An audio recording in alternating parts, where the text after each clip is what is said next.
Buku ini ditulis atas keyakinan bahwa sekarang selubung penutup tersebut telah diangkat.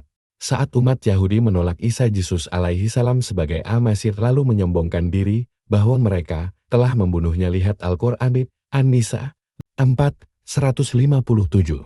Mereka tetap menunggu dengan yakin kedatangan Al-Masih lain yang dijanjikan dan dengannya akan kembali masa emas atau kejayaan Yahudi. Mereka percaya bahwa kembalinya masa emas mensyaratkan di antaranya hal-hal sebagai berikut. Bahwa tanah suci akan dibebaskan dari kekuasaan umat kafir.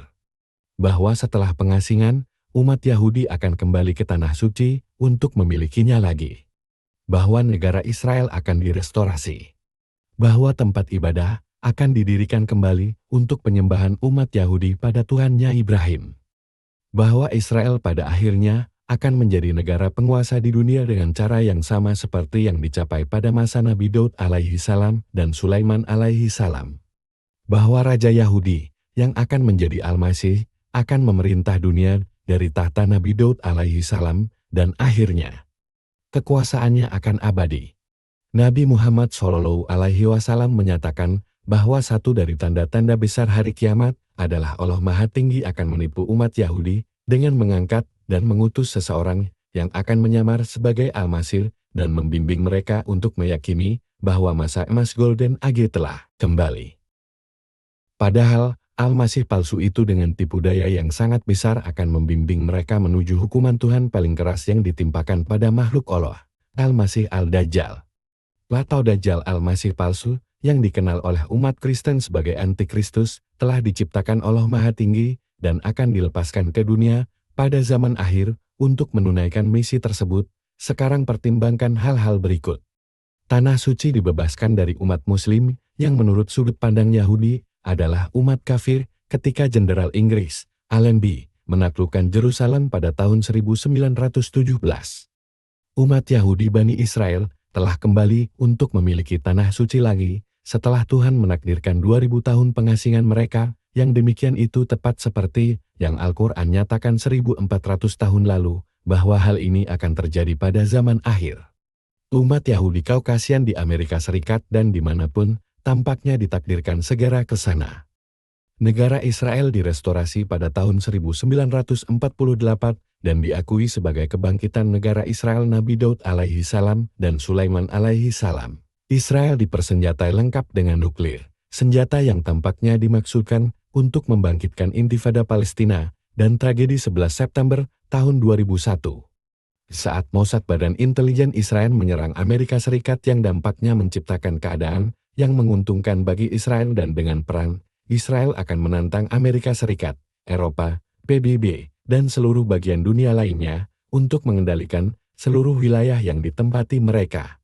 Perang Israel tersebut akan memperluas wilayah Israel seperti yang dijanjikan dalam Taurat, yaitu dari Sungai Mesir sampai Sungai Gufrat, dengan keberhasilan dalam aksi menantang seluruh dunia, termasuk Amerika Serikat, dan dengan prediksi runtuhnya dolar dan ekonomi Amerika Serikat.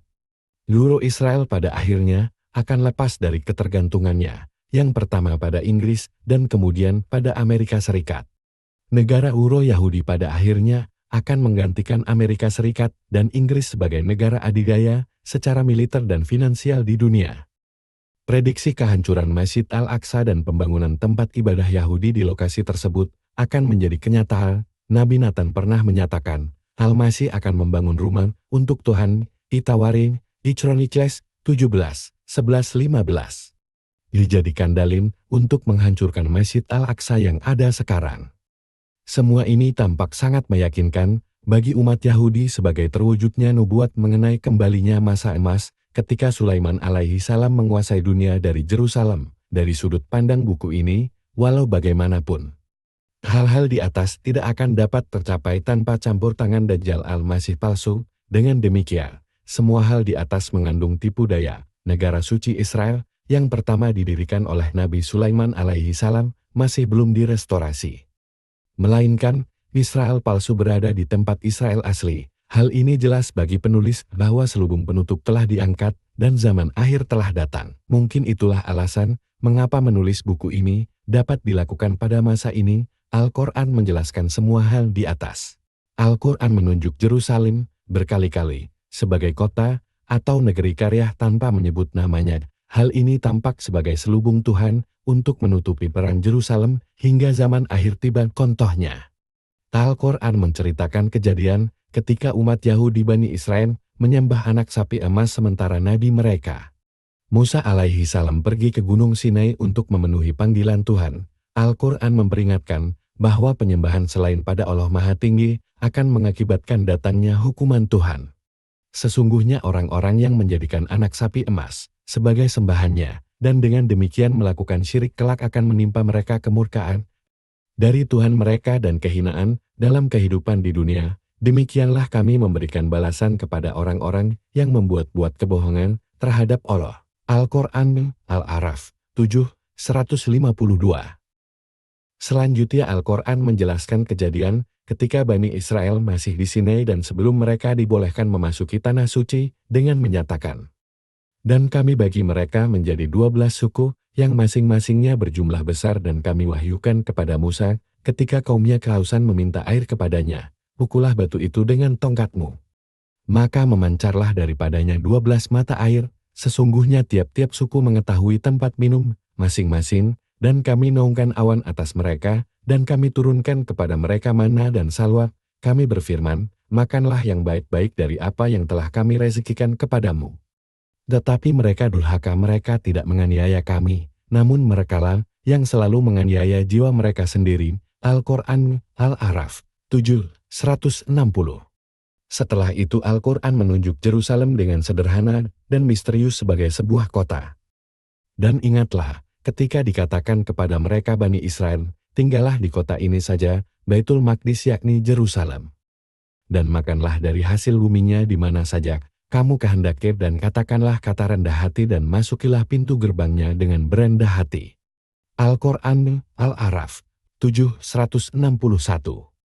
Ada lagi misteri Yerusalem yang hanya disebut sebagai sebuah kota dalam Al-Quran sebagai berikut.